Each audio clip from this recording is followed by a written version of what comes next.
Ngayong episode, pumunta tayo sa Santa Rosa, Laguna at makikilala natin si L.A. Manzanero, isang dating OFW sa Japan na tiniis ang lungkot at hirap na malayo sa pamilya.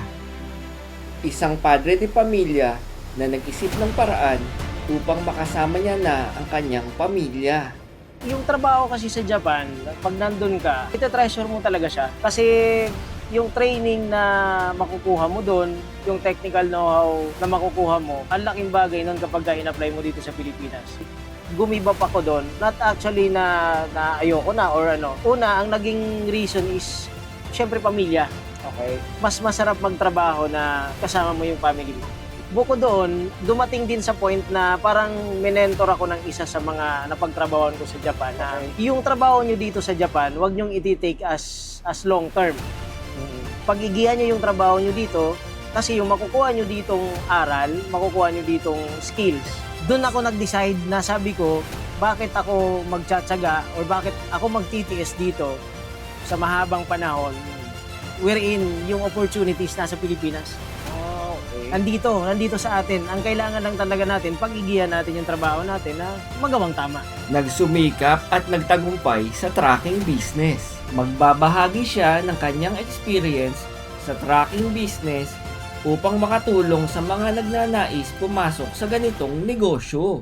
Ano ba dapat ang mauna? Paghanap ng kliyente o pagbili ng truck? Ano yung mga challenges nung nagsisimula ka mag-trucking business? Napakarami. I-share mo naman sa mga manonood natin na Napakarami. lalo na yung mga maraming nanonood dyan na nag-a-aspire maging trucking business operator. Drivers and helpers, maging maingat kayo sa pagkuha. Ako, sabi ko nga, lahat ng tao ko dito, ilalaban ko to ng patayan.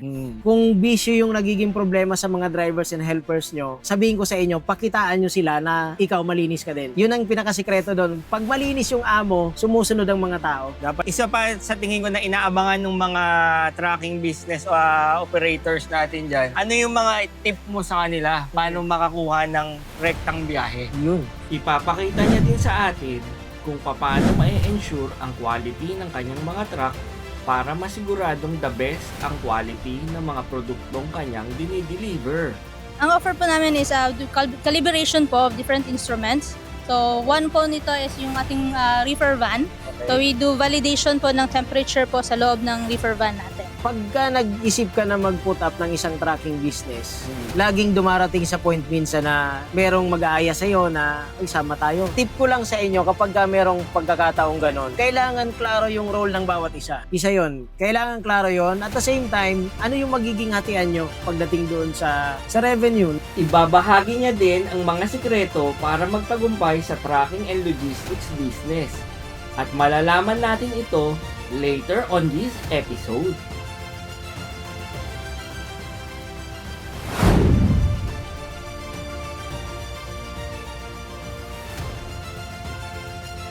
Don't forget to follow, like, and subscribe.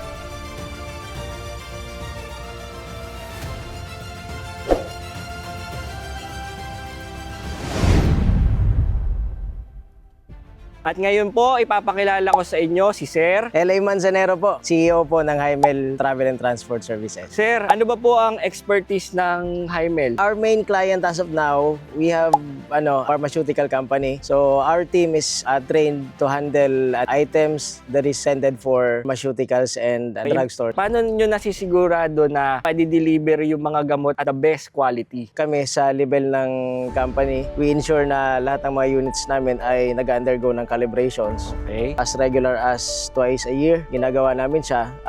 That is to ensure na mas maganda yung quality ng mga gamot na i-deliver doon sa mga consumer natin. Ano ba yung i-expect ng ating mga viewers this episode? Actually marami, lalong-lalo na doon sa mga kapwa ko OFW. Isa po akong OFW dati and I decided to start a business, trucking business dito sa Pilipinas wherein nandun yung advantage na kasama ko lang yung pamilya ko doing my job. So, So, yun po. Siguro yun ang may impart ko sa inyo mamaya kung ano yung mga advantage and disadvantages na nakuha ko sa negosyo na to. Yes, Na ma-share natin, lalo na doon sa mga nagsisimula sa trucking business. Kami naman po nais lang magbahagi ng experience ng ating mga trucking business operator para matulungan din po yung lalo na yung mga nagsisimula sa trucking business. At this episode din po is business opportunity. Yes Ano ba po, yung opo. business opportunity? Para sa mga kapwa ko OFW, huwag kayong matakot na mag-start ng negosyo dito sa Pilipinas kahit na nasa ibang bansa kayo.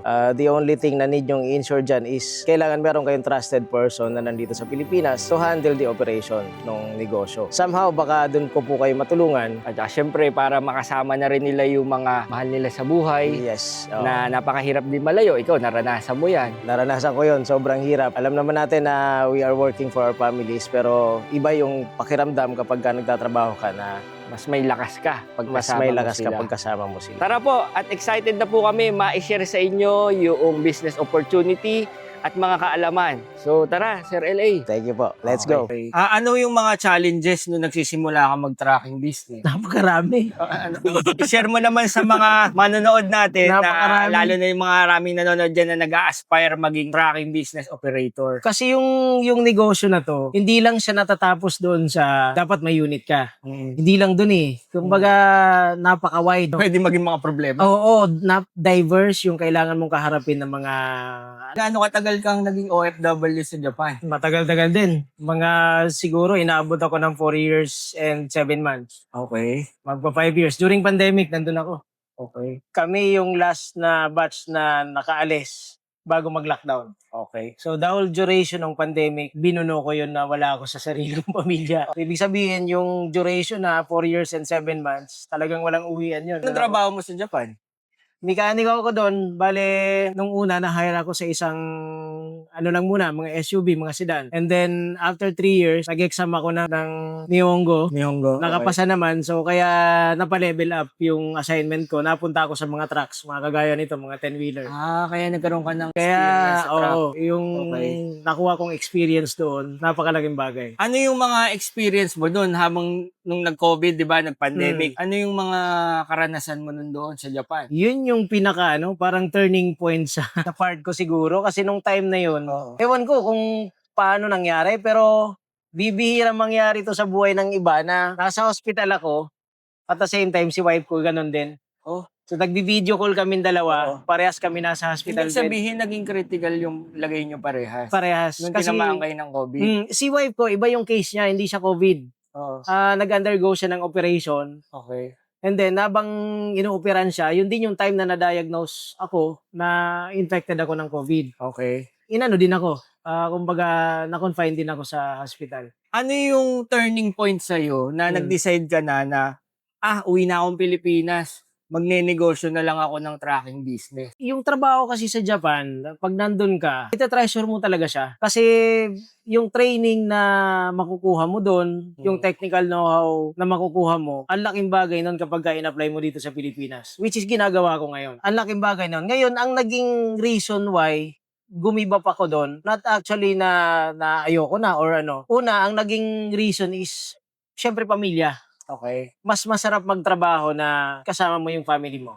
Alam ko maintindihan ako nung mga ibang OFWs natin.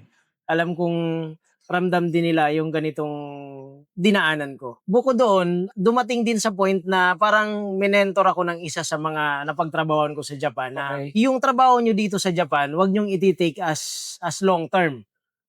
Pagigihan nyo yung trabaho nyo dito, kasi yung makukuha nyo ditong aral, makukuha nyo ditong skills, dapat magamit nyo pag uwi nyo sa Pilipinas. Okay. Doon ako nag-decide na sabi ko, bakit ako magtsatsaga or bakit ako magtitiis dito sa mahabang panahon wherein yung opportunities nasa Pilipinas. Okay. Nandito sa atin. Ang kailangan lang talaga natin, pag-igihan natin yung trabaho natin na magawang tama.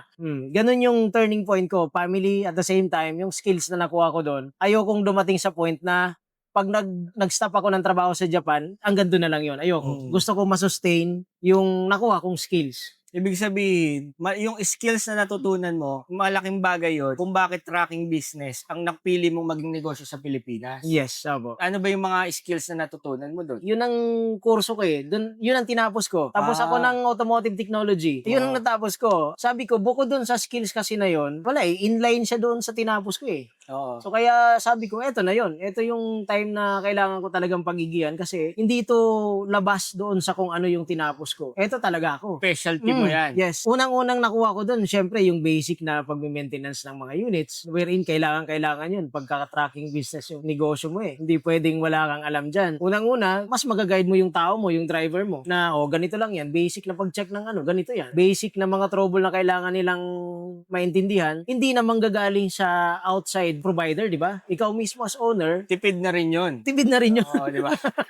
Hindi ko na kailangan specialty mo pang yan eh. kumuha ng kasi kapag may mga trouble yung mga units na yan, before ko pinapagawa sa mekaniko, may go signal lagi sa akin. Okay. So parang ako na mismo yung nagbibigay ng instruction sa kanila paano yung gagawin. Hindi tayo magaling. Ako, aminado ko doon, hindi tayo magaling. May alam, pwede pa. Kaya siguro sa akin yun din ang advantage ko na kumbaga hindi kabado na maglabas ng units kasi I know how to maintain the units. Okay. Ano yung mga challenges nung nagsisimula ka mag-tracking business? Napakarami. Share mo naman sa mga manonood natin na Napakarami. lalo na yung mga maraming nanonood dyan na nag-a-aspire maging tracking business operator. Kasi yung negosyo na to, hindi lang siya natatapos doon sa dapat may unit ka. Hindi lang doon eh. Kumbaga napaka-wide. Pwede maging mga problema. Oo, diverse yung kailangan mong kaharapin ng mga alam mo yun. Hindi naman siya actually problema kasi ako lagi kong tinitake yun na pagka merong lumabas na negative condition, ang lagi kong tinitake doon, may matututunan ako dito. Kailangan ko lang siyang harapin. Problema yon pag hinarap mo siya, sigurado yun may learning na mangyayari. Ayun. Ganun lagi yung ginagawa ko. Ngayon, kailangan mo lang isaalang-alang na aspeto pagka gusto mo mag-tracking. Una, kailangan hands-on ka. Pangalawa, oo, hindi lang unit, sabi ko nga kanina, hindi lang yung units yung required dito eh. Kailangan din, meron kang financial capacity to sustain the operation. Hindi pwedeng unit lang, hindi naman tatakbo yan na walang fuel eh. Lalo na pag nasa tracking business ka, kailangan medyo malalim ang pondo mo dyan. Isa yon. Di ba? Napakalaking niyan. Kasabi ko nga, it takes two to tango. Hindi pwedeng unit lang. Kailangan, bukod dun sa unit, meron kang financial capacity to operate. Tanong ako, Hmm. ano ba dapat ang mauna? Paghanap ng kliyente o pagbili ng truck? Para sa akin parehas. Kasi ganito yan. Okay lang naman unahin mo yung kliyente. Pero ang tanong doon, ang unang tatanong sa yung kliyente, may unit ka ba? Ayun, okay. Kaya ako nasabi na parehas kasi kailangan mong pagsabayin yun. You have to take risk na kahit wala ka pang kliyente, kailangan mo talagang magbitaw. Hindi pwede sa negosyo na to na lagi kang nandun sa safe side. No, walang ganun sa tracking. Oo. Kailangan mo mag-take risk talaga para maka-attract ka ng kliyente. Ibig sabihin, sa mga tweet, parang kailangan, pag nakabili ka na ng unit, habang namimili ka ng truck, bumibili ka, May target ka na may dapat. tina-target ka na dapat na kliyente mo. Eksakto. Kasi marami dyan, na ganyak lang, ano ba, may pera, kayang-kaya bumili, di ba? Bili ka agad ng isang unit. After mga 1 buwan, 2 buwan, wala namang biyahe yung truck. Sayang. Doon ka mahihirapan kapag gano'n. Yung sustainability ng operation, mahihirapan. Sana po may natututunan yung mga aspiring nating tracking business operator dyan. Ano ba yung mga steps para magsimula sa tracking business?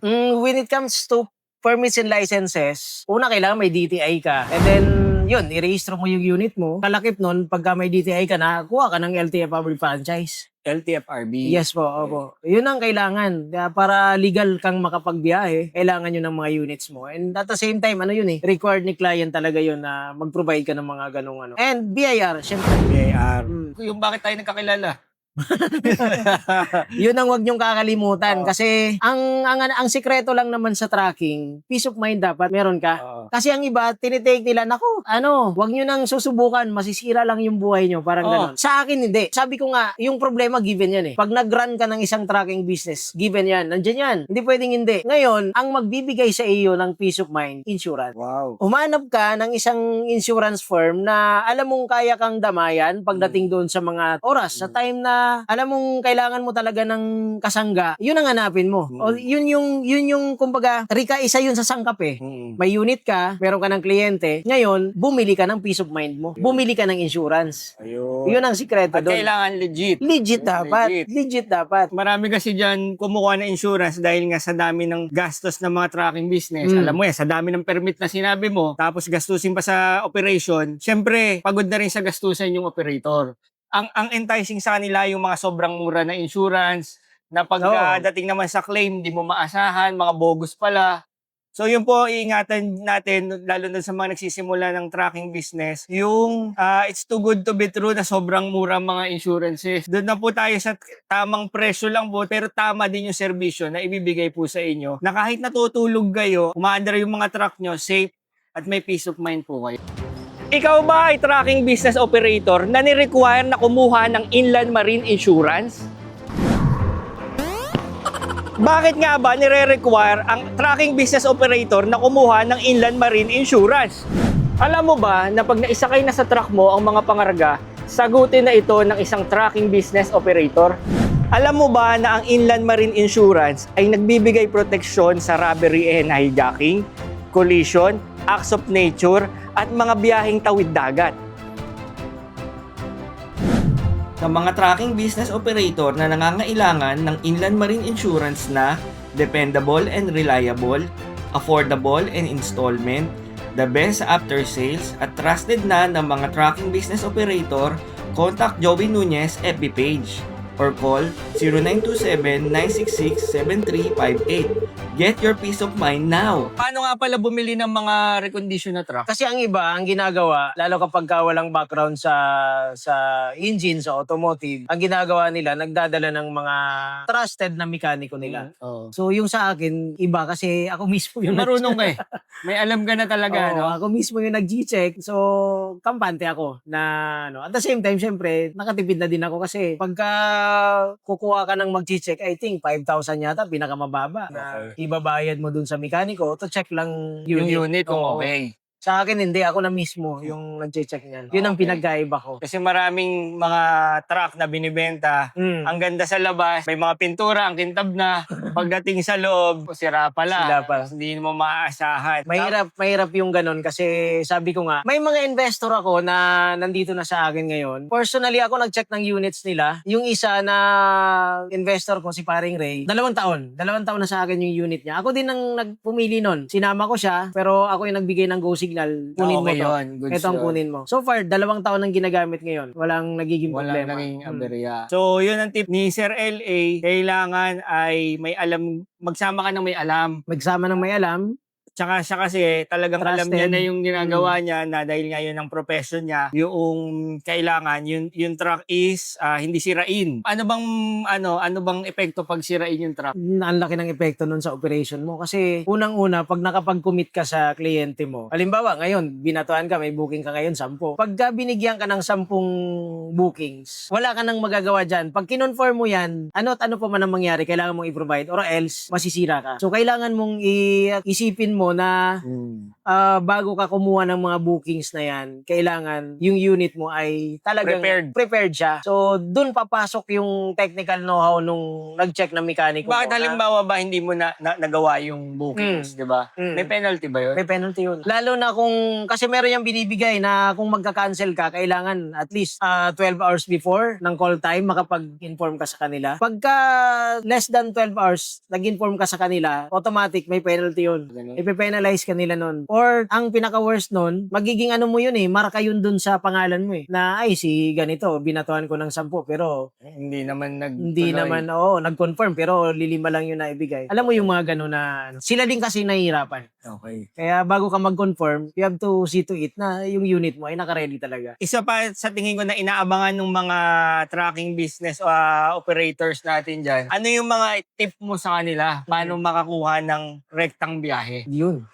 Isa lang ang sekreto dyan, kumpletuhin nyo yung dokumento nyo. At the same time, i-make sure nyo na yung unit nyo, sabi mo nga, hindi dapat mga sirain. Yun lang yun. Kumpleto Yun na yung yun? dokumento mo, permits and licenses, Okay. drivers and helpers, maging maingat kayo sa pagkuha. Ako, sabi ko nga, lahat ng tao ko dito, ilalaban ko to ng patayan. Mm. Kung bisyo yung nagiging problema sa mga drivers and helpers nyo, sabihin ko sa inyo, pakitaan nyo sila na ikaw malinis ka din. Yun ang pinakasikreto doon. Pag malinis yung amo, sumusunod ang mga tao. Dapat mag-set ka ng good example. Yes, Tsaka yun ang number one dyan. Nakikita ko sa'yo, napakalaki ng respeto sa'yo ng mga tauhan mo. At saka, maganda yung sunuran nyo, masaya yung operation ninyo. Na lahat nakasmile, lahat, di ba? Yung ang ganda ng flow nyo, dumaan man kayo sa pagsubok, nananatiling matibay yung kumpanya na itinatag. Sir LA, kasi merong mga magkakaibigan, di ba? Na nais magtayo ng isang negosyo. Halimbawa, puro kayo OFW, umuwi kayo, magnenegosyo na lang kami sa Pilipinas, may ipon naman tayong lahat, magtulong-tulungan na lang tayo. Ano ba yung mga bagay na dapat iwasan para hindi masira yung samahan? Experience ko yata yan. Pagka nag-isip ka na mag-put up ng isang trucking business, laging dumarating sa point minsan na merong mag-aaya sa'yo na, ay, sama tayo. Tip ko lang sa inyo, kapag ka merong pagkakataong ganon, kailangan klaro yung role ng bawat isa. Isa yon. Kailangan klaro yon. At the same time, ano yung magiging hatian nyo pagdating doon sa revenue nung trucking business. Bukod doon sa reason why umuwi na lang ako, nag-for good ako dito sa Pilipinas, nag-offer na makipag-partner sa akin. Wala siyang alam sa trucking business. Ako yung talagang naghirap, naghanap ng kliyente. Yung naging niya naman, participation niya is of course dun sa operation. Siya ang nagbibigay ng funds para mag-operate yung mga trucks. Pero not necessarily na sa kanya lahat ng gagaling. Merong pagkakataon pag wala siya, ako mag-aabot. Pag meron siya naman. Yun ang hindi ang gusto kong maintindihan ng mga kasama natin sa negosyo, na kung gusto niyo maging mag-partner sa ganyang business, kailangan klaro. Umpisa pa lang, klaro na. Umpisa pa lang klaro. Hindi pakiramdaman. Oo, ako yung nagtatrabaho, ako yung nandito sa Pilipinas, nandiyan ka sa abroad, pero ikaw yung nagbibigay nung kailangan compensated bawat hirap ninyong dalawa. Kailangan yun. Malinaw dapat, okay, ikaw yung naghihirap dyan, okay, may sahod ka dapat. Eto, siya yung nagbibigay ng pondo, separate din dapat yung computation para sa kanya. Kailangan malinaw yun, hindi pwedeng hindi. Pangalawa, sa decision making, since ako yung nasa operation, ako yung nagpapatakbo, kailangan ako yung may say sa decision making. Okay. Siya, pwede ko siyang hinga ng suggestions, ano yung gagawin. Pwede yung ganun. Basta, ang pinakapunan lang doon, maging klaro sa inyong dalawa. Kung sakali bang aalis na ko at ayaw ko na, ano ang gagawin? Okay. Isa yun eh. Ano yung magiging take ng bawat isa? Or kung may gustong umalis, dapat malinaw. Nakaput into, dapat yan, document na signed ng bawat isa sa inyo. Ano yung gagawin pagka merong mga senaryong ganun? Okay. Sir LA, ano ba yung mga expenses pagdating sa trucking business? Marami. Siyempre, yung unit yan, di naman yan tatakbo. Unang-una, kailangan may diesel siya, may fuel, Okay. Pangalawa, yung driver at saka yung helper mo, part yun ng expenses ng operation. Pangatlo, yung toll, di maiiwasan yan kasi toll gamot yung karga. Oo. Hindi yan pwede na ibabayan-bayan mo. So, kailangan talaga expressway yung dadaanan mo dyan. Pangalawa, kung yung pagdideliveran mo is nagre-require ng mga passway, parking fee, mga ganon, yan, kasama yan sa expenses. Okay. Sa insurance? Siyempre, Kasama rin ba yun? yun ang wag nyong aalisin. Yung mga kapwa ko tracking company na nag-a-aspire na lumaki, yun ang masasabi ko lang sa inyo, peace of mind lagi. Nandyan si Sir Joey, pwede kayong tulungan. Matagal ko na tong kaibigan. Sa yung provider ko ng insurance ang lahat ng units ko, simula comprehensive hanggang inland marine, na kay Sir Joey yan. Kaya kung may kailangan kayo sa ganong aspeto, kontakin nyo lang si Sir Joey. Maaasahan to. Wala kayong magiging problema sa claim dito. Actually, may nung time na nasa Japan pa ako, ang target ko talaga, dump trucks. Kaya lang, nung umuwi ako, biglang nagkaroon ng opportunity yung pharmacy. Sabi ko, inline pa rin naman siya, trucks pa rin naman, magkaibang approach nga lang. So, bago ko pinasok, inaral ko muna ano yung mga kailangan kong gawin. So, ganun lang lagi. Pag may opportunity na pumasok sa inyo, wag basta-basta. Pag-aralan. Aralin nyo muna kung paano nyo i-execute yung operation. And then, pagka nag-come up na kayo dun sa isang plano, make it sure na kaya mo siyang i-sustain. Kaya mo siyang patakbuhin. So yun, bukod sa mga nabanggit ko kanina, dalawang bagay lang, unit at saka operation. Pagdating sa unit, wag niyong kakaligtaan na maintain ng maayos yung mga units niyo. Para tuloy-tuloy lang yung operations nyo. Pangalawa naman, pagdating sa operations, wag niyong pababayaan yung mga driver at saka yung helper nyo. Number 1 yun. Kailangan ituring nyo silang pamilya. Kagaya ng ginagawa ko. Sabi ng iba kasi, bayad ko naman yung mga yan Bakit ko sila iisipin? Sa akin, hindi. As experience po, mas madaling makatrabaho yung mga drivers and helpers na nararamdaman nila na pamilya mo sila. Isa yun sa sekreto ko dito sa akin. Meron silang mga personal na problema, given yon, kailangan mo silang damayan kasi ibabalik nila yan sa'yo sa serbisyong ibibigay nila sa'yo. Ngayon po ay napakahalaga dahil kinakalibrate yung kanilang mga freezer truck para ma-ensure yung quality at safety ng kanilang mga pangarga. Sir LA, ano ba ang kahalagahan nitong pagkakalibrate nitong mga freezer van mo? So yun na yun. Maraming salamat Sir Joey. Bali yung calibration po na ginagawa namin ngayon, this is not only for compliance purposes na nire-require sa amin ni client, but also ito yung nagbibigay sa amin ng peace of mind doon sa mga tinatransport namin na gamot. Considering kasi na gamot yan, kailangan stable yung temperature niya, hindi siya dapat nagpa-fluctuate. Kung ano yung required ni client, yun dapat yung maibibigay. So yung calibration, ito yung nagbibigay sa amin ng kasiguraduhan na walang mangyayaring problema along the way. Okay, I see. At para po doon sa mga manonood po natin na hindi nakakaalam at doon sa mga nagsisimula ng trucking business, napakahalaga po na well-calibrated ang mga freezer truck dahil isang fluctuation ng temperature niyan pwedeng masira yung mga pangarga. Lalo na po gamot, yan po hindi pwedeng masira ang quality niyan dahil yan ay ginagamit ng tao para makaligtas ng buhay. At dapat at the best condition lagi yung mga gamot na naidideliver ng Highmel Logistics. Po ngayon, nandito yung mga nagka-calibrate. Good morning, Engineer Joey Nunez po. Hello ma'am, good morning po. Pong pangalan nyo? I'm Engineer M po. From what company? We're from Premier Physics Metrology. Okay. Sa kasalukuyan po, kayo po yung nagka-calibrate nitong mga ganitong klaseng freezer van. Yes po. So, ano po yung mga nakalagay dyan ngayon? Bali ngayon po, nag-install po kami ng 3 data loggers. Just digital po siya for temperature checking po. Temperature check. Pan-check ng temperature yung mga nakalagay dyan. So, ngayon para mas ipaliwanag natin doon sa mga viewers natin kung ano yung ginagawa nyo, pasimulan na natin yung process. Okay, sige pa, sara na po para matingnan natin kung papasa ba siya or ano.